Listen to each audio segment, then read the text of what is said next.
Well, greetings and salutations, everybody. Welcome to my YouTube channel. My name is John Campea, and this is a companion video. What are companion videos? Well, I'm awfully glad that you asked. See, every day on the John Campea Show, Monday through Friday, we take the second half of the show to take your live comments and questions that you guys send in via the tip link. However, we usually don't have enough time to get through all the comments and questions that get sent in, but I want to make sure if you sent those in and you tip to the channel that you don't have to wait too long to get those questions answered. So we gather up the unused questions and we address them here on companion videos. And yeah, normally, of course, companion videos are pre-recorded, but a couple of times lately, I've just kind of had fun doing them live because I get to read in the live chat and see what you guys are saying and all that kind of stuff too, and just have a good time. And I've had some kind of fun doing it. I'm not saying we're always going to do companion videos live. We won't. But I think from time to time doing them live is kind of fun. And I am so glad that you guys are here today joining me. And I only gave you guys about 15, 20 minutes notice that we were doing this. And there's already a bunch of you in there live. So good to see you all here. So let's not waste any time and get to the questions. Now, in case you're relatively new around here and you want to know how you can send in a live comment or question to be read either on the John Campea Show or in one of the companion videos that come afterwards, simply go into the description of this video and you're going to see a tip link, and you can just click on it there, or you can enter it in manually at streamelements.com/movieblogtv/tip. You'll be getting your comment or question on the show if it's an appropriate comment or question for the show, obviously. And of course, you'll be supporting the channel at the same time. Okay. With that, and hello to everybody who's saying hi in the live chat. Good to have you guys here. Let's not waste any more time and get right into it, shall we? And we're going to get things started off here with my email, apparently. Apparently, there's my email. And there's a great picture somebody sent to me on Facebook. So where is this thing? There we are. There we are. And by the way, Sean Pohl sends in a super chat badge in the live chat. Thank you, Sean. I appreciate that, man. All right. Let's get into it here. Anonymous viewer writes, "Hey, John and Rob." Rob's obviously not here right now. "I just finished Umbrella Academy. I love Vanya in the times that we're living in, where a character needs to be portrayed by an actor that represents that character's identity." I don't believe that, by the way. I don't believe that at all. "Do you think they will recast Vanya, who is a cisgendered heterosexual?" By the way, Vanya, you mustn't have watched Umbrella Academy season 2 because Vanya is not heterosexual, just so you know. Anyway, cisgendered heterosexual, or will they change the character to the actor's new identity? I know you say that the actor is there to fit the character and that the character isn't there to fit the actor. Just curious on both of your thoughts. Thanks. All right. So, yeah, obviously there was a thing that went on, and Elliot Page is now known as Elliot Page. But does that mean that Elliot Page can no longer play Vanya in the Umbrella Academy? And the answer to that question is, of course it doesn't mean that. Not at all. And I completely reject this notion that somebody needs to be in real life what they're going to portray on the screen. I reject that completely. Like when you go out and cast people to play Nazis in an Indiana Jones movie, are you actually going out and finding actual Nazis? Like people who are actually card-carrying members of the Nazi party? Of course not. Actors play people and things that they are not, right? And by the way, Harvey Dude sends in a super chat badge in the live chat. Thank you, Harvey. Appreciate that, man. So I don't believe in that whatsoever. You know, I don't believe you have to be the thing you're cast to play at all. And again, with the thing with Vanya, Elliot Page can play anything Elliot played. Listen, in a world where Cate Blanchett played Bob Dylan, all right? Do you guys remember that? In a world where Cate Blanchett has played Bob Dylan, anybody can play anything as far as I'm concerned. And there's nothing at all that's preventing from Elliot Page continuing to play Vanya at all. And by the way, they've already confirmed that Elliot Page will continue to play Vanya, right? They've already confirmed that. So anyway, that's just kind of my take on things. And again, as far as your comment goes that Vanya is a heterosexual, you clearly haven't seen season 2 because she's clearly not a heterosexual. So there's that as well. But again, to me, actors play characters that they aren't in real life. That's what they're there to play. I do not believe a straight person needs to play a straight character. I don't believe a gay person needs to play a gay person. I don't personally believe any of that. I think actors are actors and their job is to portray characters that they aren't in real life. So that's kind of my take on it. Different people will have different opinions on that, and that's fine, but that's just kind of my take on it. And by the way, Harvey Dude 93 also sends another super chat badge in live chat. Thank you, Harvey Dude. I appreciate that, man. Okay, thanks for sending that in, Anonymous. Next up, Kamada writes, one of two. Hey, John, greetings and salutations. I just wanted to write in and say we completed the sale of our house over the weekend. Congratulations, man. I know that's a huge thing. And now comes the painful stretch of finding another place to move to. I just wanted to write in and ask this question. Have you or Rob seen Come From Away? That's okay. Anyway, can't remember if you did or did not. For those of you who have the most emotional moment, is 2 words, he's gone. Honestly, I've never cried in a show before, but that moment got me. Also, John, I'm jealous of you and Anne. Well, thank you so much, man. I appreciate that. Here's the thing. If we're talking about the same thing, is Coming Away not the depiction of, if I'm thinking of the right thing, it's the depiction of what happened on 9/11. Because when 9/11 happened, a whole bunch of planes that were in the air got ordered to land as quickly as possible. And it's like 6,000 or 7,000 American travelers had to land on the east coast of Canada. I think it was either in Newfoundland or New Brunswick. I can't remember where exactly. And like 7,000 American travelers got stranded in Canada. And that community took people into their homes, like people in that community, because this is the Canadian way.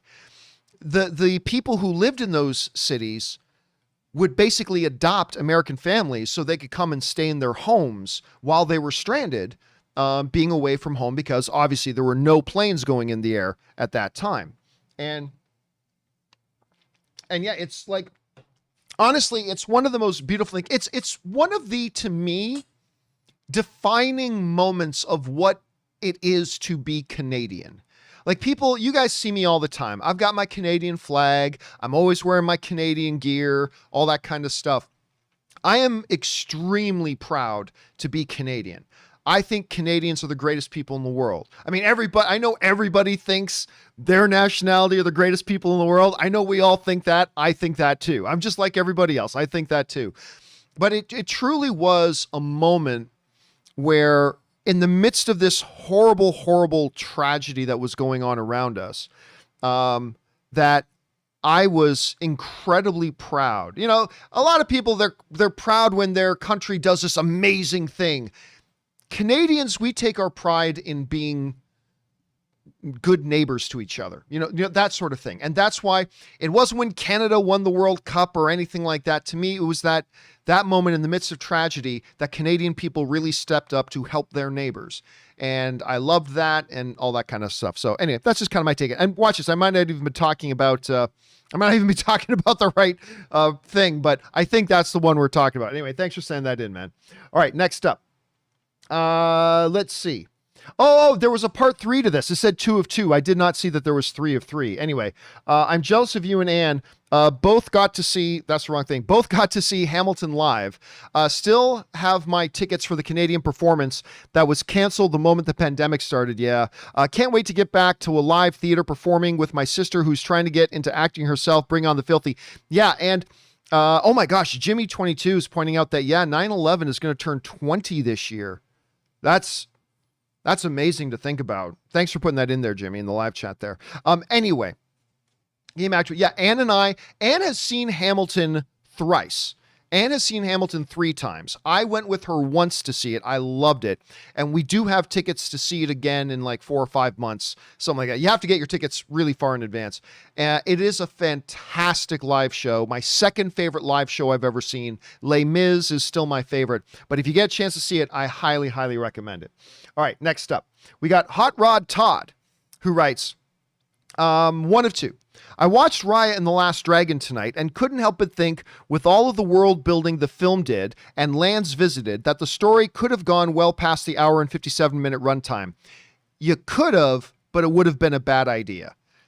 It would have been a bad idea to do that. Anyway, it could have gone, just because you know, Just because you coulda doesn't mean you shoulda. Anyway, well past the hour and 57 runtime, what do you think the odds are that Disney Animation will eventually create a long, multi-part movie epic in the same spirit of the MCU shows for Disney+? Or would that be too much to ask of animators and audiences? Can you think of any existing property that could be a good fit for a 6 to 8 part series? Well, here's the thing about that. First of all, Raya and the Last Dragon should not have been any longer than it was. At basically 2 hours, it had all the time it needed to tell its story properly. Anything else you would have thrown in there would have been unnecessary and baggage. It would have just been baggage that would have slowed the movie down. That movie was, now, some movies, the right length is like 90 minutes. Some movies, the right length is 3 hours. Raya and the Last Dragon was the right length. That movie should not have been any longer. It should absolutely not. Yeah, you could have done and investigated all these other things, but it would have been pointless and dead weight and just slowed down the story. You know, Leonard Nimoy once talked, and everybody thinks of Leonard Nimoy as Mr. Spock. Yes, but he was also a director and a filmmaker. And I remember Leonard Nimoy talking about, you know, when you're coming across ideas and you're dealing with ideas for your story or your movie or whatever, he goes, ask the question, what is the main story within our movie? And will these scenes we're talking about serve that story? And if not, it doesn't matter how good it is, move it away and get it out of the way. And he's absolutely right. Now, here's the other problem. Lots of cartoon series exist. Lots of cartoon series exist. But you're asking, I think what you're asking is, do I think that something like Raya and the Last Dragon, with the animation quality and the production value of it, you can do like an 8-episode thing? You can, but keeping it at that quality would be incredibly labor intensive and resource intensive. It would be remarkably expensive, take a ridiculously long period of time to do it, and you're just not going to get the returns on it. It's really not worth it. That's why a lot of times with stuff that goes to series, the animation is not exactly top notch. And when I don't mean not all animated series don't have good animation, but I'm talking about like top notch, like up level animation, like Raya and the Last Dragon level animation. It would be very, very, I think, cost prohibitive and very resource inhibitive. Now, technology changes and things like that. And maybe in a few years that changes. But for now, I don't think that's very likely to get something like that in an 8-part series that has the full, pure production value of like true Pixar and Disney animated films in an 8-part series. It's difficult. It's difficult because you'd have a hard time breaking even on a project like that. Anyway, that's just my take on it. Okay, let's move on here. Next up, what do we got? That was Hot Rod Todd. Next up is Heisenberg writes, I just saw that Black Widow has 22 minutes of IMAX footage. Do you think Disney will... Oh, guys, please do not write in short form. Never do that. It's a pain in the ass for me to try to read and get through, so please don't do that. Anyway, Cam K, by the way, sends in a super chat badge in the live chat. All right, let's see if we can get through this. Heisenberg writes, just saw that Black Widow has 22 minutes of IMAX footage. Do you think Disney will release Black Widow in IMAX on Blu-ray? ND also? Why? You know what? Sorry, Heisenberg. I can't play this game. You know English, write English. That sounded really insensitive if English is not your first language. Maybe you're trying the best you can, but I can't waste time trying to struggle through a question like that. I apologize, man. Maybe try again. All right, Cinemark writes, one of two. Greetings, John and Rob. Rob's obviously not here. It looks like a lot of local comic expos are back up and running this summer. How likely do you think that it is that an in-person Comic-Con will actually take place this November? All right, that's a good question. And I honestly think 100%. Now, look, I shouldn't say 100 because anything can happen. And by the way, Iconic Reaction sends in a super chat badge in the live chat. Thanks, man. I appreciate that. Actually, Rob and I were just talking about CinemaCon, which I believe is in August. I think CinemaCon's in August or October. Anyway, something like that. It's actually happening now, barring some massive resurgence of the pandemic, which is becoming more and more unlikely as more and more people are getting vaccinated, and we're seeing the numbers drop and all that kind of stuff. It's all great news. When I gotta say, when the government said that they were going to have like nearly 300 million people vaccinated by now, I thought that was a pipe dream. I thought that is a pipe dream. That is a logistical nightmare to try to get that done. And you don't get to say this often in life, but kudos to the government for getting that all organized, because the vaccinations have gone a lot faster than I thought they would be at any rate. Anyway. And so, yeah, I really do think that we are going to get Comic-Con. I think we're going to get CinemaCon. I think all these things are going to happen. Now, will they be 100% back to normal? Maybe not 100% back to normal. Like maybe Comic-Con limits the amount of people that can go and some other things, maybe stuff like that. But do I actually believe that we are going to be getting, an actual Comic-Con in November? I do believe we are. Barring any big, giant, unforeseen surprises, which are always possible, but barring those, yeah, I do think we are going to be getting that. Anyway, next up. Also, for those of us who have never been, can you explain exactly what Hall H is and what have your experience been there? Thanks and keep up the good work. Well, okay, so basically Hall H is literally a convention hall whose name is Hall H. At the San Diego Convention Center, they have like Room A, Hall B, blah, blah, blah. But the biggest one that they have is Hall H. That is the largest room at the San Diego Convention Center. It holds about 6,000 people, 6,000 to 6,500 people. And in Hall H at the San Diego Convention Center is where they have all the biggest panels. That's where DC will do their panels. That's where Marvel will do their panels. That's where, Mission Impossible will do their panels. That's where the big ones will happen. That's where the big TV show ones will happen. And then they have some other smaller ones like that. But literally, Hall H is literally Hall H. That's what it is. It's Hall H. So you can go to the San Diego Convention Center right now and you can walk into Hall H. It's there. And they do other things in Hall H. But my experiences in Hall H have been great. Particularly because I've had the privilege of actually moderating and emceeing a couple of panels in Hall H at the San Diego Comic-Con that were like some of the best experiences I've ever had, and I've really enjoyed those. So yeah, love Hall H, man. I don't go into Hall H a lot during Comic-Con, but I have been in there a few times during Comic-Con. It's always an enjoyable experience. All right. Thanks a lot for that, man. All right. Next up, we've got, where are we now? We are at BK Dan, who writes, John, the other day, your life advice included you quoting the great Wayne Gretzky, you miss 100% of the shots that you don't take. To put that in nerd speak, you miss 100% of the magic missiles that you don't cast. Jim Dark Magic III. True. By the way, one of my favorite, let me see if I can look it up and find this image. I don't know if you guys have ever seen this. You miss 100% of the shots you don't take. Let me see. If I can find this image, I would love it. Oh yeah, I love this image. If I can get it in here. Hold on a second. Where is it? There it is. This one is great. So there was an episode of The Office where Michael Scott, he writes on a board, you miss 100% of the shots you don't take. Wayne Gretzky, Michael Scott, as quoted by Michael Scott. I don't know why I love that line so much, but I completely do.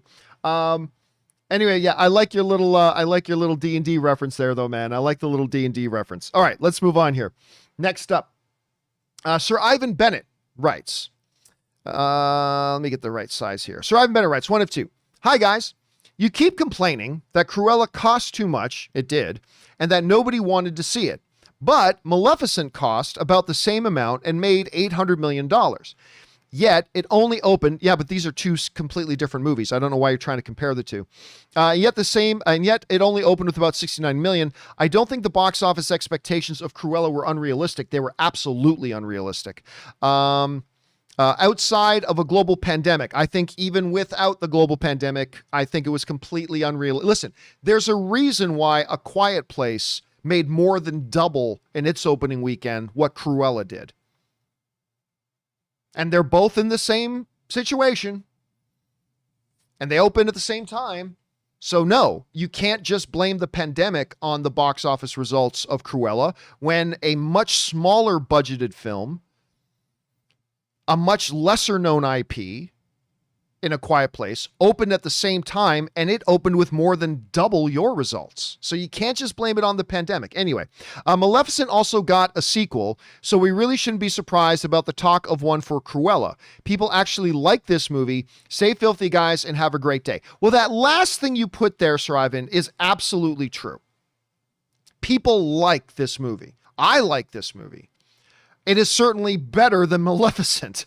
Listen, she was great in it, like in Maleficent, absolutely fantastic, but the movie itself was, and Maleficent 2 was just terrible. I didn't like Maleficent 2 at all. Cruella is the better movie.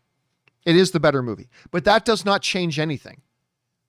Spending nearly $200 million on a Cruella movie was foolish. It was absolutely foolish. It underperformed on its number of premiere purchases on Disney Plus. It underperformed in the box office. I mean, look, all things considered, it didn't do badly, but it did do badly for a film that cost $200 million. And yeah, but listen, Maleficent also had something else going for it. Like, it had Angelina Jolie playing Maleficent, and it was the first time that they were doing that. Cruella isn't the first time they've done, like, take a Disney villain and make them the protagonist of the movie. Now it's been done. It's been done twice with Maleficent 1 and Maleficent 2. Now, you are right. This one has been well received, and it's a good movie, and Emma Stone is wonderful in it. And maybe they're thinking that now that people really like this movie, if we make another one, it will get better results and get more people interested in it. And that's a possibility. I'm curious to know what you guys in the live chat, did you like, I'm seeing Ryan Burns in the live chat saying that he liked it. Ricky Spanish saying both Emmas. Yeah, Emma Thompson and Emma Stone were both terrific in it. Says Ricky in the live chat. Let me try that again. In the live chat. So yeah, I mean, Kara Zor-El is saying that she likes it. That's good. Aaron Clark is saying, who cares? Yeah, some people don't care. Cinema Sketch is saying they like it. Yeah, Jam is saying that he likes it. It's a good movie. Like I've been saying this a lot. At the end of the day, when we get to the end of the year, Cruella is most likely not going to be in my top 10 list, but it's a good little movie, and certainly better than this. And if they want to take another shot at it, let them take another shot at it. All right. Thanks for sending that in, Sir Ivan. All right. Next up, Russell Amador writes, hey, John, it looks like the local theaters have early screenings of The Hitman's Wife's Bodyguard this Friday. Yes, and you can get tickets. I figured might as well start the weekend with some laughs, even though I don't remember a lick of the first one.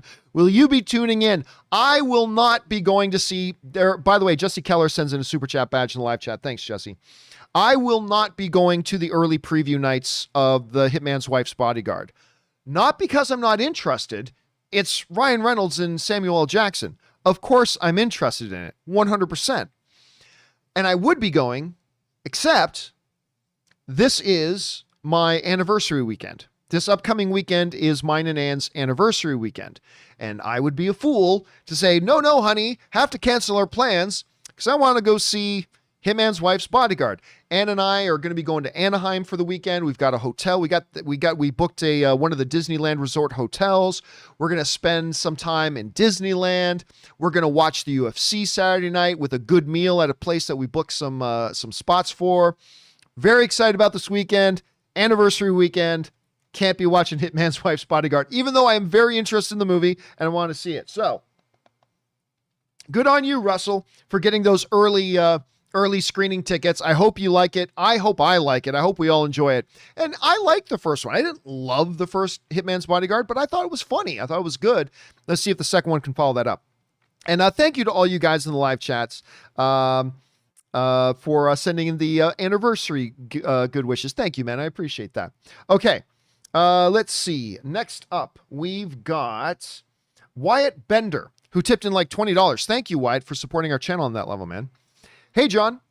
I have a TV show recommendation for you to try out. The show is called Suits, and it used to air on the USA Network. The entire series is on Amazon Prime Video and Peacock. Horrible name. I know, right? Terrible name. It's like a movie that goes on, and it's such a great show. People in the live chat, help me out.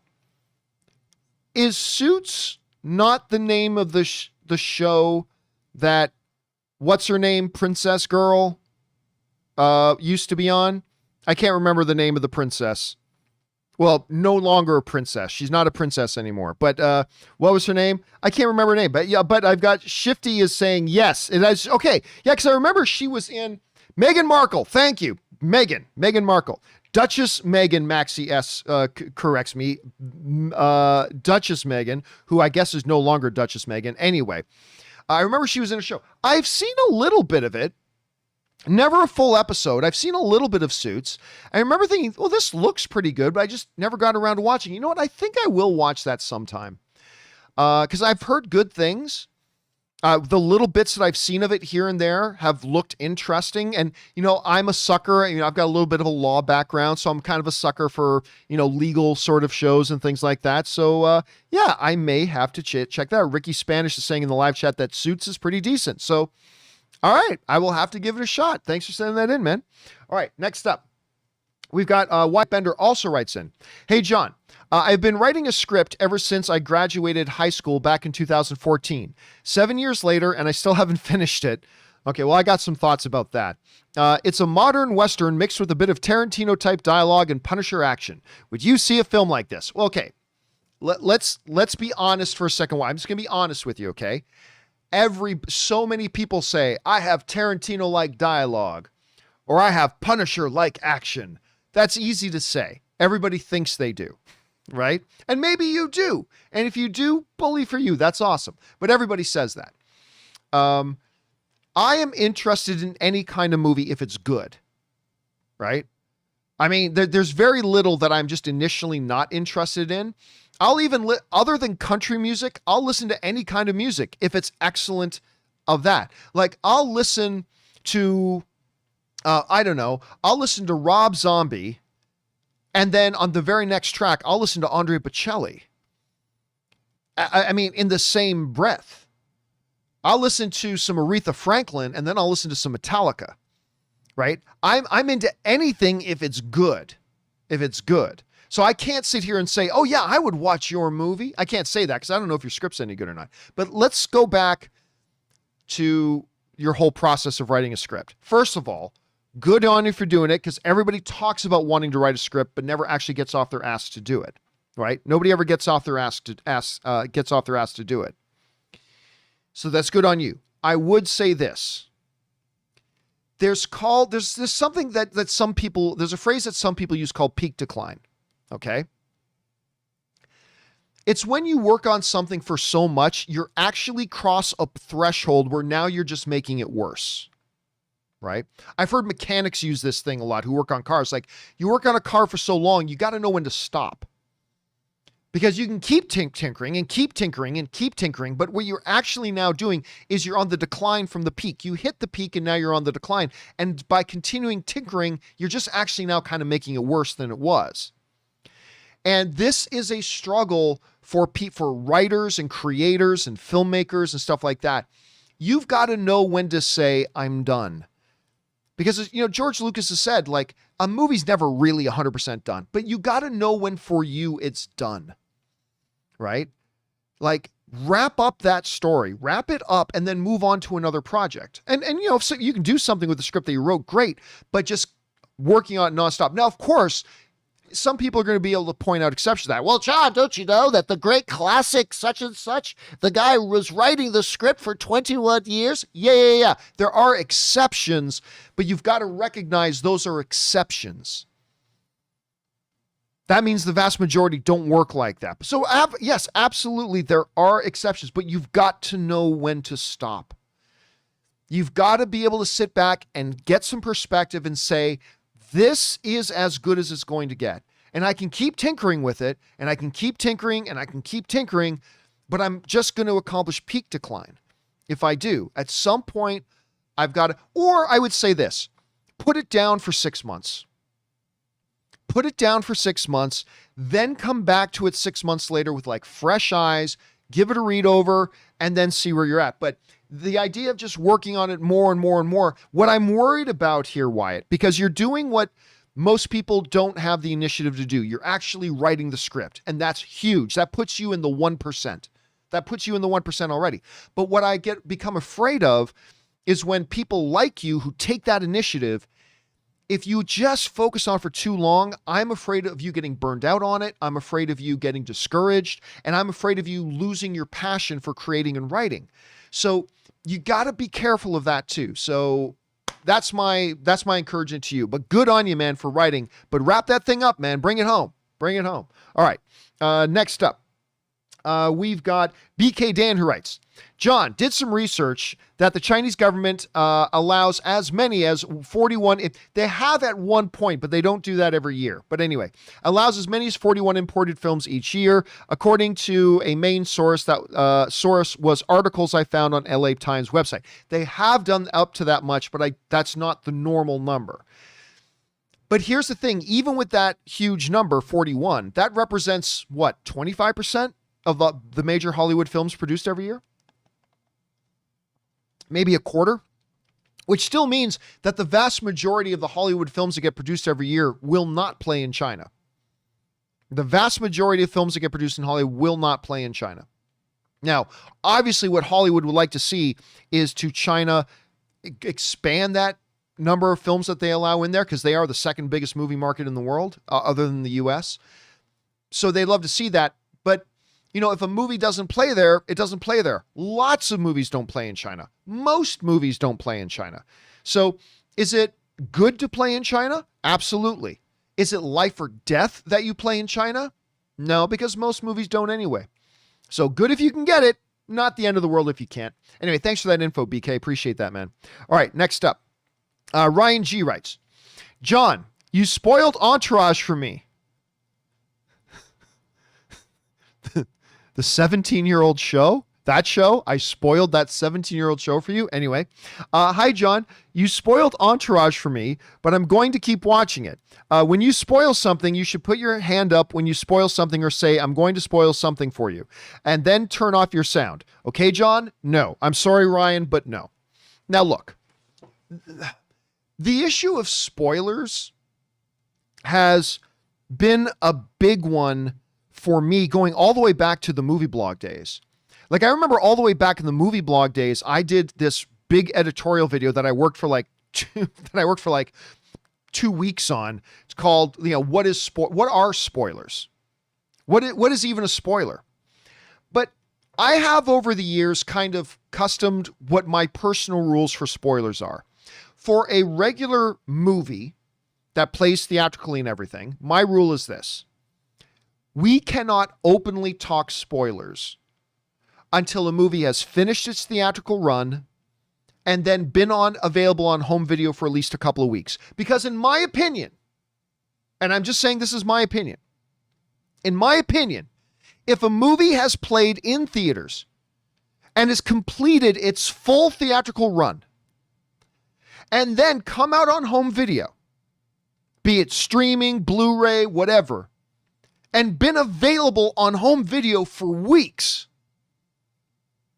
If you haven't seen that movie by then A, you're clearly not super interested in it, and B, the onus is now on you to avoid any talk about it, because at some point, members of the movie fan community have to be able to openly discuss it. There's a period of time where we shouldn't openly discuss it. But after that period of time passes, the onus is now on you. Now it's your responsibility. With TV shows, I've always said that with regular like broadcast TV shows and things that are on television, you've got 24 hours. I personally think you've got 24 hours. Once an episode airs publicly for the world to see, 24 hours that happens, the onus is now on you. The responsibility is on you, because for television, because remember, we got another episode coming in a few days. The audience has to be able at some point to openly talk about and discuss it freely as a fan community. For a show like Entourage, that, correct me live chat if I'm wrong, but I believe Entourage went off the air in 2011. I think it ran like 7 seasons. So you're talking about a 17-year-old show that went off the air in 2011. And Mighty Tank is saying yes, and so is Colby. They're saying yes, it was 2011. Okay, so 2011. And by the way, Christopher Chow sends in a super chat badge. Thanks, man. I appreciate that. You can't convince me that Entourage is really important to you because you've had 17 years to watch it. And at this point, with a show that has already finished its complete run and has aired its finale over 10 years ago, you got to understand that is a show that's a decade old that the community is going to talk about openly. Now, look, I feel bad. Listen, I've had lots of, I know the endings to a lot of shows that I've never watched yet. That doesn't deter me from watching it later, though. But I understand these are shows that have come and gone, and the fan community has to, at some point, it has to become reasonable that the fan community can speak openly and freely about it. Now, look, when a movie comes out, we'll do a spoiler discussion of it, but you'll know, we'll put it in the title. It's a spoiler discussion. So it's not an open, free discussion. It's limited for people to know. Only if you want to know spoilers. We're doing it kind of behind a curtain here to protect everybody else. You can come in. But at some point, the fan community has to be able to openly talk about these things because we're a movie fan community. We're a storytelling fan community. We need to be able to openly talk about these stories and shows and movies, particularly the older ones. So this might disappoint you, but if you watch the John Campea Show, from time to time, there'll be a 6-month-old movie or a 5-year-old TV show or a 10-year-old miniseries that we are just going to openly talk about and discuss what happens in them. I mean, that's just it. I will always work very hard and do my best to not do that for brand new movies or within 24 hours of when an episode of TV airs or things like that. But yeah, at some point we got to be able to talk about it. So I appreciate it, and I feel bad that maybe something got spoiled for you. It was probably that whole Vinny drug abuse thing. Trust me, you're not missing anything, brother. But yeah, we will talk openly, and we probably will continue. And I'm not going to worry about saying, no, guys, be careful. There's a spoiler coming up, unless it's for something that is much more contemporary, something that's actually in the news and happening and airing and in theaters right now. That I'll try to be more careful of, but the longer term stuff, probably not. And by the way, Delusional Patriots fan, what a great name, because that's pretty much me, writes in like a $20 super chat badge in the live chat. Thank you, Patriots fan. I appreciate that much. I appreciate that very much, man. Thanks, dude. All right. Next up, let's go on here. Thanks for writing that in, though, Ryan, nonetheless. And I hope I explained my position properly. I hope I explained it well. All right. Next up, we've got Ryan Lohner. And Ryan Lohner writes, the slogan for Warner Brothers Discovery is, the stuff dreams are made of. I haven't heard that. That's interesting. A line from the Maltese Falcon about a supposedly valuable statue that turns out to be a worthless lump of lead. Great job, marketing guys. Well said, Ryan. I didn't even, is that actually what they're saying, that the slogan for Warner Brothers Discovery is, the stuff dreams? I mean, how are they even coming up with, are you sure that's real? Because how are they coming up with slogans? How are they coming up with slogans for a company that doesn't even exist yet? Because remember, that Warner Brothers Discovery thing, that is not done. That has to go through all sorts of government approvals and all this kind of stuff. That's not done. But they're already saying, a bunch of you guys in the live chat, Doc and Arun and Peter, you're all saying, yeah, they've announced that that's going to be their slogan. Well, number one, they're pretty stupid for announcing slogans to a company that doesn't even officially exist yet. But you're right. Number two, that's probably, Ryan, the way you put that, that's probably a pretty bad one to use. Something that looks like it's worth something, but turns out to be worthless. Not a great thing to use for your slogan. Well said, Ryan. Well said. Thanks for putting that in there, dude. I didn't even know that. I didn't even know that that was their new slogan. All right. Thanks for letting me know about that, guys. All right. Next up, Suthius writes, when it comes to quote unquote worthy, because we were talking about Thor and what does it mean to be worthy of wielding Mjolnir. I think it's as simple as Mjolnir choosing. Like you said, Mjolnir does have a sentience. Perhaps Mjolnir just has the mindset, the attitude of who can pick me up and just use me to my full potential that I have. That's it. Maybe. Like, again, and I'll just kind of summarize what we were talking about the other day. Who can lift the hammer is a big point of conversation amongst comic book movie fans. Because I don't think it's just about being a good person, right? Because again, remember in Avengers Age of Ultron, Tony Stark tried to lift the hammer and he couldn't. Well, what did Tony Stark do in the Avengers movie? He was willing to sacrifice his life to fly a nuclear weapon through a wormhole in the sky into the depths of space that he totally believed, I am now going to die, and he was willing to die to save hundreds of thousands of people in New York and to save the day. And he was willing to die for that. And he selflessly was willing to lay down his life, and he did it. He took that thing out there. Of course, fortunately for him, the Hulk was there to catch his fall. But if it's just being a really good person, being self-sacrificial, being noble and blah, blah, then he should have been able to lift the hammer. Hawkeye is an incredibly good, once again, in Age of Ultron, incredibly good man, a family man. A guy who cares for his family, but still willing to fight alongside of gods, even though he has no superpowers himself. He is as noble as they come. He couldn't budge the hammer. Now, there's something more to it than just a simple, oh, is this person a good enough person to lift it? Because listen, by the way, Thor himself is still kind of an arrogant ass, right? Thor himself is still a bit of an arrogant ass. And I love Thor, by the way. But he is still a bit of an arrogant ass. All you got to do is watch Thor Ragnarok for that. Say he'll lie, he'll exaggerate, he's incredibly boastful and all. He's totally that, but he can wield the hammer.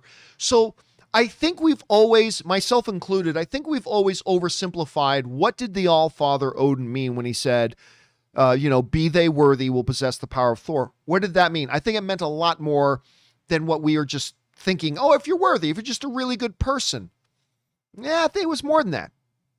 And I think you're right, man. I think there is there's an element of this that is Mjolnir itself. Mjolnir clearly, to some degree, is a little bit of a mind of its own. So maybe there's a part of that as well. So anyway, not sure. We'll see. All right, next up comes to us from Jay Bling, who writes, film is subjective. But I find my PTSD triggered when somebody says they like they like the Baywatch movie to some degree because that movie pissed me off with its sheer incompetence and, as Rob likes to say, lack of authorship. Also, I can never forgive Baywatch movie for its egregious treatment of Alexandra Daddario. I think her career suffered a setback because of that movie, not unlike John Krasinski from Leatherheads, as she hasn't done any major theatrical films since. All right, well, I mean, first of all, yes, it is. Look, I'm with you, Jay. I thought Baywatch was an embarrassment of a movie. It was absolutely horrible. It's the worst Dwayne "The Rock" Johnson movie there is. It's the worst Zac Efron movie there is. It was terrible. And that was really too bad because I thought the trailers were great. I thought it could have been something really funny. And again, it had Alexandra Daddario in there, so there was that as well. But it was abysmal. But it is subjective. Because jokes are especially subjective. Just because I didn't find a joke funny doesn't mean somebody else isn't going to find it funny, right? And I'm sure there are a bunch of people out there that found Baywatch really funny. So you got to make allowances for that, man. I'm sure there's things that you like that would probably piss off other people, you saying that you like it, right? Same with me. As far as Alexandra Daddario goes, though, and John Redcorn is saying, worse than Scorpion King? I think it's worse than Scorpion King. I think it's worse than Scorpion King. I do. I legitimately think Baywatch is worse than Scorpion King. Anyway, as far as Alexandra Daddario goes, I don't know that Baywatch played much of a part in her not having a big, massive career right now. Because, yeah, she had a small role in True Detective. which everybody talks about because she got topless. You want to know how I first saw Alexander Daddario's topless scene in True Detective? I kid you not. This is how gorgeous Alexander Daddario is, okay? True story. Some of you might have heard this. How did I come across seeing, because I wasn't even watching True Detective yet. It had already started, and I was going to watch it, but I just hadn't watched it yet.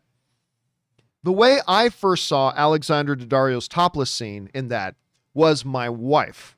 I literally got a call from my wife who had watched True Detective and said, have you seen the naked scenes of Alexander Daddario in True Detective yet? I'm like, no. She's like, oh my God, you got to see this. And my wife texted me pictures of a naked Alexander Daddario. That's how gorgeous Alexander Daddario is, okay? That my wife is saying, oh my God, husband, you've got to see these naked pictures of this other woman, this actress. Here, let me send them to you. Anyway. And right now, all of you are like, damn, John, we got to get a wife like yours. Yes, you do, my friends. Yes, you do. I have the best wife in the world. But she had done True Detective. And then I believe, did she not do San Andreas before? Correct me if I'm wrong, guys. But did she not do San Andreas also with Dwayne "The Rock" Johnson before Baywatch? I think she did. And I like San Andreas. I thought San Andreas was a fun little movie. And I liked Alexander Daddario in it, but it's not like she's a scene stealer or anything like that, right? Then she did this after what movie you're talking about again? Baywatch.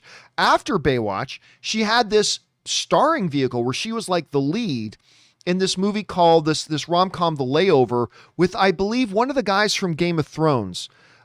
Which one? The guy who played, I think it's the guy who played, no, it's not the guy who played Jamie Lannister. I don't think, you know what? Give me a second to look this up, because this is going to bother me if I don't find this. Hold on a second. So I believe the movie was called The Layover. I think it was called The Layover. Okay. So who was in The Layover with her? Give me a second. In The Layover, it was Kate Upton, Alexander Daddario, Matt. Oh, that's right. Cal Penn was in that too. I forgot about that. Okay. It was not the guy who played Jamie Lannister. He was not in that one with her. I forgot who else it was. Maybe I was thinking of Matt Barr. I don't know. Anyway, The Layover was not that good. And it was like a starring vehicle for her. And it did not work out so well. And she's had a lot of work since. Like if you go to her IMDb, I'm just on her IMDb page right now. She's had a lot of work, but she herself has not been able to get a lot of people's attention. Right? I like by the way, it sounds like I'm crapping on Alexander Daddario. Absolutely not. I like her. I thought she did as well as one could do in a movie like Baywatch. I liked her in San Andreas. But it's not like she is showing that she is a potential Emma Stone yet. You know what I mean? And that day may come, but I wouldn't blame it all on Baywatch, because it's not like Alexander Daddario's career was skyrocketing until Baywatch, and then everything fell. It's not like that was the case. Like that wasn't the scenario, right? So I don't know that I would blame Baywatch for it, but certainly Baywatch didn't do any of the people in it any favors. It probably did slow down her progress. It probably slowed down Zac Efron's career a little bit too, at the time. So yeah, it is what it is. All right. Thanks for writing that in, man. Next up, who we got now? We've got Dominic Chilichowski, who writes, "Go Habs, go." Hey, listen, man, your Habs knocked the hell out of my Leafs, and they did a number on the Jets, man. So all I can say is tip of the hat. They're the Canadian team now that's there. So go Canada, go. It looks like I'm going to have to be cheering for the Habs moving on forward. All right, Ben Raynor. That's very hard for a Leafs fan to say. All right, next up, we've got Ben Raynor, and Ben Raynor writes, "Hey, John, hope all is well. All is well, Ben. Thank you so much for asking. I finally started Parks and Rec for the first time. Good. And I am loving it. I don't know what took me so long, but I'm really enjoying it. One of my favorite episodes is the flu episode. Oh, the flu episode where Leslie gets like deathly sick. Yeah, I love that episode. All the characters are great. Do you have a favorite episode?" I don't know why that just happened. Let me see how I can get that back. Give me 1 minute. See if I can get this thing back here. 1 second. Technical problems, ladies and gentlemen. Technical problems. And I believe that we are back. Yeah, there we are. And by the way, Mal3D sends in a super chat badge in the live chat. Thank you, Mal. I appreciate that, man. So where are we again? Oh, yes, part 2. So that was part 1. Now part 2. About the Ryan Reynolds photo yesterday. Okay, well, let's get to that in a second. Let's talk about Parks and Rec for a second. I don't know that I have a favorite episode of Parks and Rec. I mean, I seriously love them all. Parks and Rec and The Office is the show that Ann and I can play TV roulette with any night of the week. And tell me in the live chat if you guys do this too. Ann and I, it'll just be a random evening. Ann and I, maybe we've had dinner and we've got a little bit of time to kill. And, we got a little time to pop on the TV. And we'll play TV roulette, which means we'll either open The Office or Parks and Rec and just literally close our eyes and just kind of click through the episode list and then just randomly hit play. We'll play roulette with it because it doesn't matter what episode we land on. We know it's going to be awesome and funny, and we're going to laugh and grin and have a good time. Parks and Rec is one of those shows. So when I think about Parks and Rec, and Jeremy and King is saying that, yep, you play that roulette too. I do that all the time. When it comes to Parks and Rec, I don't have favorite episodes so much as I have favorite moments, right? There are just moments of Parks and Rec that I love so much. A lot of them involve Chris Pratt. Chris Pratt was completely hilarious on that show. But I think one of my favorite moments ever that I just about lost my sanity, I laughed so hard, was, I think it's called Snake Juice. Was that the name of the thing? Anyway, there was this episode where Tommy has created his own brand of alcohol and Ron gets drunk on it. Duke Silver, Mike R was putting, that's right, Duke Silver, Ron. So he gets drunk off it and he's always so serious and he's so drunk, he's like dancing, and just the way it was all cut and put together, it's one of my funniest moments. So yeah, for me, Parks and Rec is so good. It's not about having favorite episodes. It's about having favorite moments. And I can do it with Parks and Rec and I can do it with The Office. Because you know what? Any episode you land on is going to be gold. All right, now let's get to that second one there. About the Ryan Reynolds photo from yesterday, here's my theory. I think the bag being open is a metaphor. I think Deadpool 3 is coming for sure, and I think he was saying Deadpool 3 is in the bag, and I agree 2 weeks we'll get confirmation, just guessing. Okay, so this goes back to what we were talking about on the show the other day. Of course, let me see if I can find an image of this. So, of course, Ryan Reynolds the other day, he gets on social media and he posts this picture. Let's see if I can bring it up on screen. He posts this picture, right? And he puts no caption on it. I don't know if you guys have watched that episode of the John Campea Show where we talked about this, but he put no caption on it, just put up this picture. I think it was on his Instagram stories of him obviously traveling. He's got a packed bag there and another backpack, and the backpack's open. You see Deadpool's mask in it.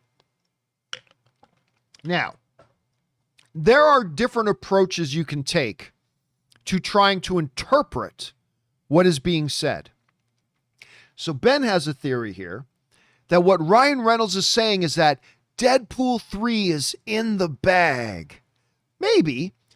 My one thing about that, though, is that we already know Deadpool 3 is officially happening. Kevin Feige, now, they haven't announced, we've got our story, we've greenlit production, but he's already kind of confirmed on several times, yep, we're going to do Deadpool and it's going to be rated R. Now, what that means, how connected to the MCU will it be, all that kind of stuff, who knows? That's all still up for interpretation. But Kevin Feige's made it pretty clear they are going to do a Deadpool, and it will be rated R. Nothing else the MCU does is going to be rated R, but Deadpool will be rated R. So there's that much. So I don't know that Ryan Reynolds is saying that Deadpool 3 is in the bag. It is also legitimate to interpret this in such a way as it means nothing. This picture could honestly mean nothing. It's just Ryan Reynolds sharing a fun photo that I think people get a kick out of, saying, hey, I'm Deadpool and here's my Deadpool mask, everybody. I mean, it could be. But I don't believe that either. Because Ryan Reynolds, everything this guy does on social media is calculated. And all of his wackiness, there's actually coordinated genius. All of his social media stuff is brilliant. And I don't think he posts anything on social media just for the kick. I think he has a reason for doing it. So like Peter Cunnington is saying, I think Ryan Reynolds is just trolling. I don't think he is. I don't think he's just trolling at all. I honestly feel my interpretation of this is simply one of two things. One, I think he is literally on his way to go to Deadpool meetings. I think he's literally on his way to Disney's offices or to his writers' offices already, and he's literally packed a bag. He's going to be going off, sitting down, and they're going to be doing work on Deadpool. I think so. There's that interpretation. Or it's just a little bit of a wink to us saying, you're getting some Deadpool 3 news here pretty damn soon. Now, I said on the John Campea Show that I believe no evidence of this. This is just me speculating. This is just pure speculation. But I believe in all my speculation that mask in the bag picture is Ryan Reynolds. I believe we're going to get official news. Like, I think we're going to get significant news within the next 2 weeks. Like straight up actual news about Deadpool 3 in the next 2 weeks. Maybe even within the next week. Again, don't go around saying John Campea says a Deadpool announcement's coming this week. No, that's just me guessing. I'm just guessing, just speculating. But I think we're getting something soon here. I don't know if there's much to be read into, like, okay, well, like, let's look at this again here. Where did I put it? Or did I accidentally close it? I think I accidentally closed it. Let me bring this up again. Okay. I don't think, well, the brown bag is beside the green bag. And so maybe the brown bag is a reference to Deadpool 1 when he says he should have worn his brown pants. He said that while fighting on a highway. Highways connect cities. So maybe he's saying Deadpool this time will be fighting to save a city. I mean, we could go into all sorts of interpretations. Like green, okay, the bag that his mask is in is green. Loki wears green. Deadpool is going to show up in Loki, right? We could do that. We could do that. So we could get all interpretive. I think the answer is, or I like what Marcus Y is saying, the green bag is official confirmation that the MCU is crossing over with the DCEU because the green bag represents the Green Lantern. Yeah, and of course, Ryan also played Green Lantern. Yeah, so no, I don't think any of that is what's actually happening. I think it's just simple. I think this is his way of telling us that we're going to get some big news, that he's off to go meet with something about Deadpool 3 and that we're probably going to get some Deadpool 3 news. Or maybe it is much deeper than that. I don't know. Maybe you're onto something. We'll have to wait and see. All right. Thanks for sending that in, Ben. All right. Next up. Nate writes, back in 2000, now watch, Deadpool does pop up in Loki. You watch. Hey, just do me a favor. If Deadpool actually shows up in Loki at some point, you guys point the world back to this video, okay? You point the world back to this video if Deadpool somehow miraculously pops up in the in Loki there. Okay, anyway, let's keep going, shall we?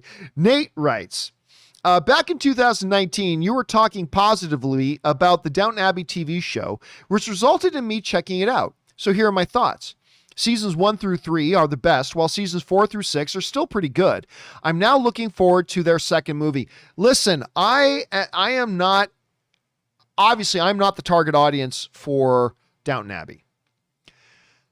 But my wife and our friend Kaori, the two of them would sit down, have tea time. They'd make tea and biscuits and put on their big English hats and sit down and watch the new episodes of Downton Abbey. And when I would sit down and watch it with them, It's a pretty good show, actually. It even though I am not the target demographic, it's pretty good. And that Downton Abbey movie that came out, I think, what was it, 2019 that the Downton Abbey, I think it was 2019 that the Downton Abbey movie came out. It was really good. It's a really good little movie. I thought it was quite good and enjoyable. And of course, they are making another one right now because the first one was a pretty big success. And I'd be lying to you if I told you I wasn't interested in it. I am. I'm going to go see it. I know I am not the target demographic. It's not my usual type of fare, but I call it as I see it. Downton Abbey's actually pretty good. I liked it, and I can't wait for them to do another one. Anyway, by the way, Chris Hunt sends in a super chat badge in the live chat. Thank you, Chris Hunt. Appreciate that, dude. Okay, let's move on here. And I'm glad you're enjoying it, Nate. All right, next up, we've got Dakota, who writes, I am hoping that the new Highlander is not going to be a paint-by-numbers remake. I won't mind it if it is, by the way. If you just do a straight remake, obviously with set in a modern context, with better fight choreography, better use of CG, all that kind of stuff, different but if you want to do a straight remake of it with all that, I'm down with that too. As long as the movie ends up being good, I'm down with that. If you want to do something really original with it, go for it. If you want to go straight up remake, go for it. Whatever is going to deliver the best movie, I'm totally cool with. Personally. Anyway, hoping it's going to be a paint-by-numbers remake and that the team behind it can reimagine a new. But I also understand the mandates that the studios can have over directors too. Make Henry shine as the new Highlander. Well, remember, the idea, as much of a giant Henry Cavill fanatic as I am, the job of this movie is not to make Henry Cavill shine. The job is for the movie to shine, and it's Henry Cavill's job to make the movie shine. The movie's not there to make Henry Cavill shine. Henry Cavill is there to help make the movie shine. And again, it's whatever makes the best movie, right? It's whatever makes the best movie. And, whatever they do to do that is great. Keep all the elements you want from the original. Put in some new things if you want. Change things up a little bit here and there if you want, as long as the end product is a good movie. That's all that matters to me. Deliver a good movie. I always say that everybody always disagrees with me, but I'm right. The number one job of a director and a filmmaker is not to make a movie that is as close as possible to the source material. That's not the job of a filmmaker.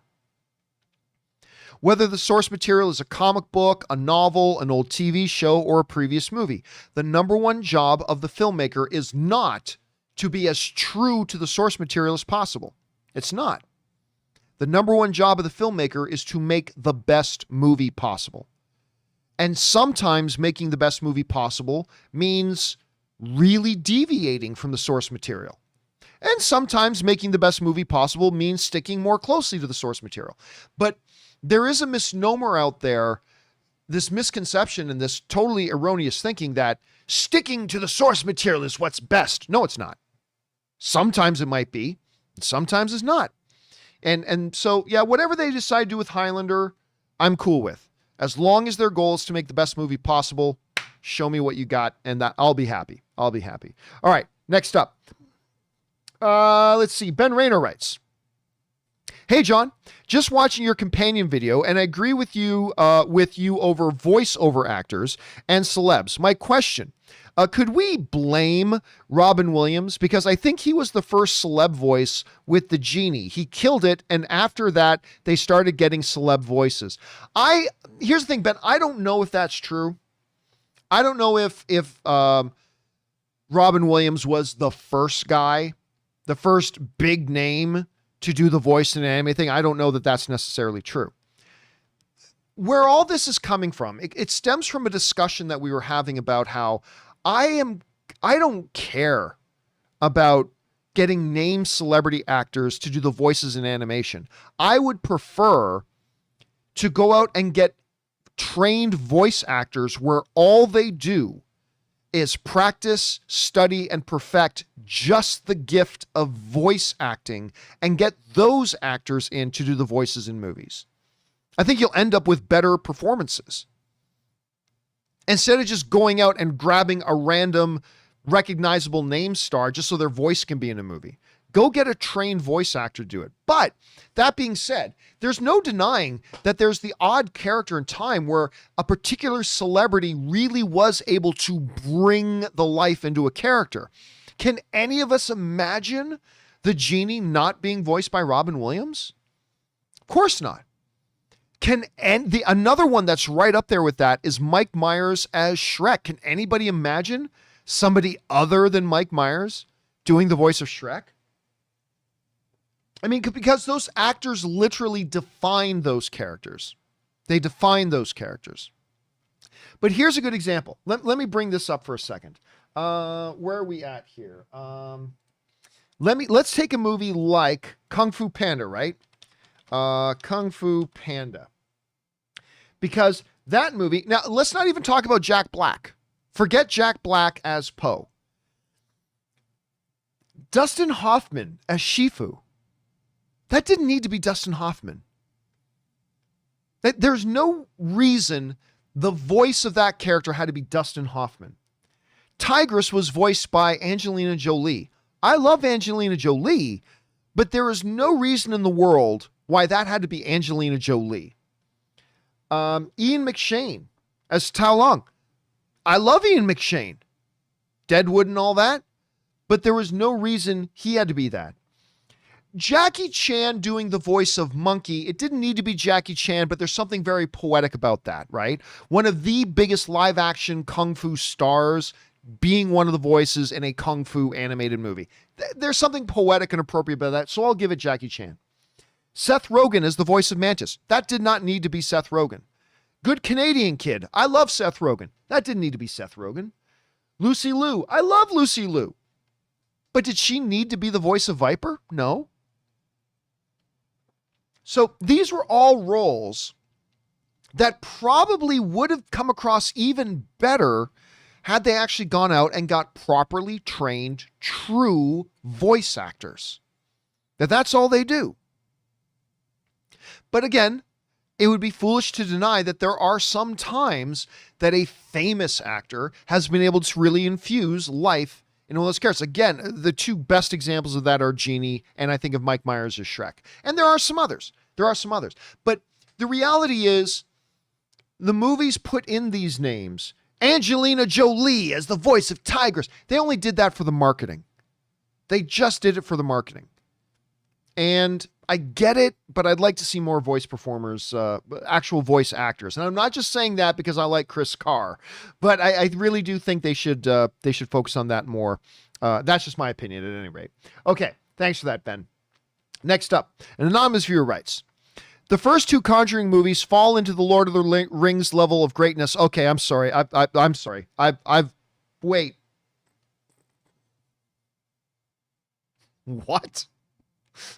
What? Now look, okay. All film is subjective. And if to you, the first two Conjuring movies are on Lord of the Rings levels for you, awesome. But I'm sorry. After reading that, I need to take a breath for a second. Clearly, I disagree with you. That doesn't mean I'm right and you're wrong. I'm just saying I clearly disagree with you. It's all subjective. Okay, now that I'm trying to regather myself here, now that I've gathered myself here, let me continue on. It's like, wait a second, I need to take a minute. Okay, let's try this again. The first two Conjuring movies fall into the Lord of the Rings level of greatness, while Conjuring 3 slips into the Hobbit territory. This is my best way to share my thoughts on the Conjuring trilogy. By the way, I do like the Hobbit movies and Conjuring 3. Yeah, I mean, maybe. Listen, it's not like Conjuring 3, though, was the first Conjuring universe movie that wasn't all that great. And by the way, I don't mind Conjuring 3. I just don't think it's great, but it's not bad. And I said in a tweet, and I think I said it on my show, I actually feel like the Conjuring 3, it actually kind of works as a murder mystery. If you look at Conjuring 3 really more as a murder mystery, because that essentially really is what it is. It's a murder mystery. Who did it? It ultimately, Conjuring 3 is a whodunit kind of mystery.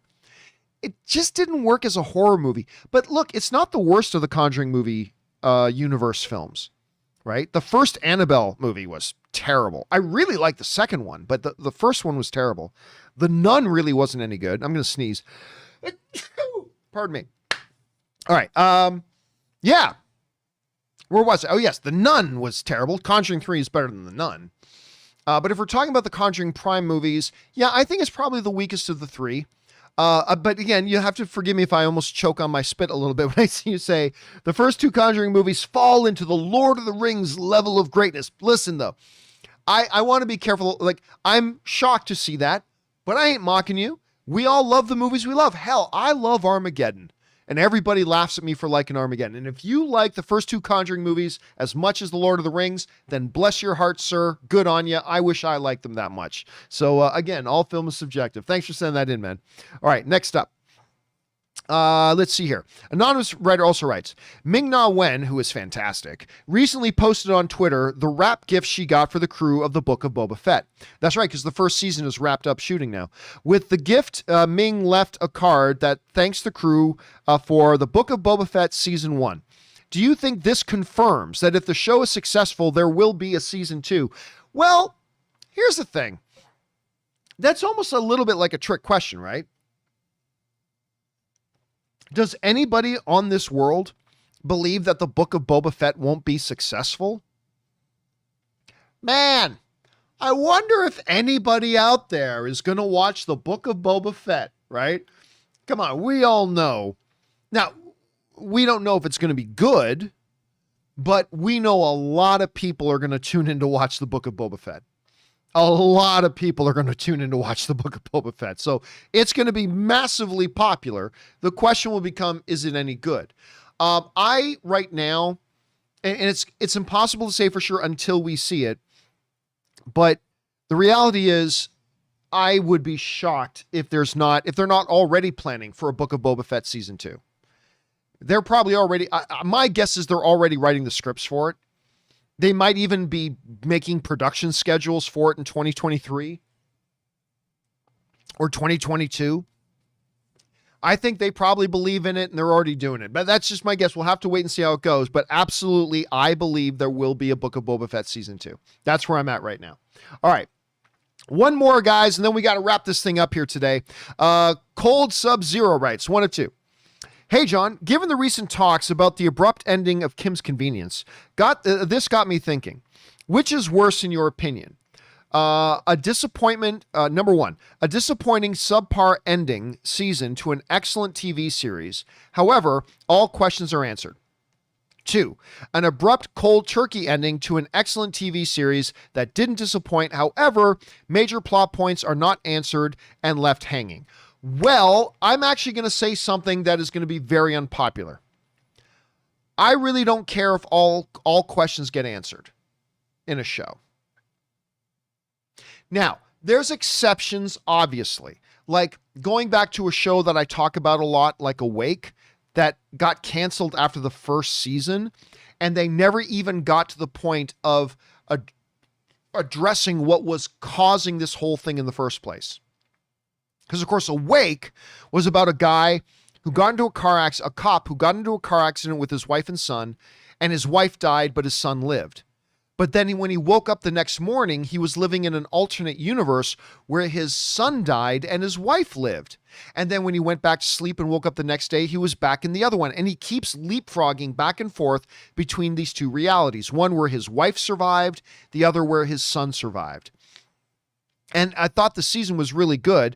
And it gets to the end of the season and he's about to find out, how is this even happening? Why is this happening to me? And they didn't answer it in the season finale, and then the show got canceled. So, I mean, that's a little bit more frustrating. But I'm not one of these guys that I need every question answered. Like, I don't need that. Like, when I watch the Star Wars prequels, I have these debates all the time with friends of mine regarding, like, the new Star Wars films. Because, like some friends of mine got very frustrated that we didn't find out where did Snoke come from. To me, it doesn't matter where Snoke, it's irrelevant. It's completely unimportant to the story where Snoke came from. We don't need that. That's just dead weight. That's unimportant dead weight. We don't need to know where Snoke came from. At least these were the arguments we were having before that you know, The Rise of Skywalker came out, which don't even get me going on The Rise of Skywalker. But at any rate, so I'm one of these guys that I don't need every question answered. So look, no TV show is ever done, right? No TV show is ever truly finished. There's always more you could have done. There's always more that we could have seen. End and end well. The unfortunate thing about the Kim's Convenience scenario, though, is the fact that the cast and the crew were all under the belief that they were getting another season. The network was under the belief that they were getting another season. The audience was under the belief that they were getting another season. And then out of nowhere, the showrunners just decided, no, we're not going to do another season. Meanwhile, the network, the actors, the crew, the audience who had all planned on being available for another season were left with their proverbial dicks in their hands. And the audience left completely hanging. And it's a terrible, terrible, terrible situation. But these are unique situations, not like the normal ones. So honestly, to your question, Cold Sub-Zero, I honestly don't know if one is better than the other. I think it all depends on each individual thing. I don't think if you do one, that automatically means it's better. Or if you did two, that automatically means that it's better. I think it depends on the series. I really do. So I don't know that I have a straight up answer for you for that, Cold. Anyway, sorry about that. All right, guys, listen. There are still more questions to come from an anonymous viewer, Casey McNatt, Brent B, and a few others. Do not worry, guys. On the John Campea Show tomorrow, we will start off the show by we will start off the live questions part of the show with your questions, and we'll start off with those ones and get through the rest of them. Not too many left here, so we almost got through all of them. But for now, that'll do it for this installment of the companion video. Guys, we had over 500 of you in the live chat. When I just gave like 15 minutes notice that we were going to do this, we had like 500 of you guys in the live chat. Thanks for being here. Thanks for talking. I've been watching the conversations going on in the live chat. Thank you guys for being here with me. This has been a lot of fun. Special thank you to all you guys who sent in those live comments and questions. Obviously, number one, because you gave us great fun things to talk about. But number two, you support this channel as you do it. And all of us involved here with the show, thank you guys very, very much for that support. And a special thank you to all you guys who are just watching and sending those super chat badges in the live chat just because you wanted to support the show. Thank you guys very, very much for that. And as I say that, Mal 3D sends in another super chat badge in the live chat. Thank you, Mal. I appreciate that, dude. And to all of you who have been there for us throughout the show here today.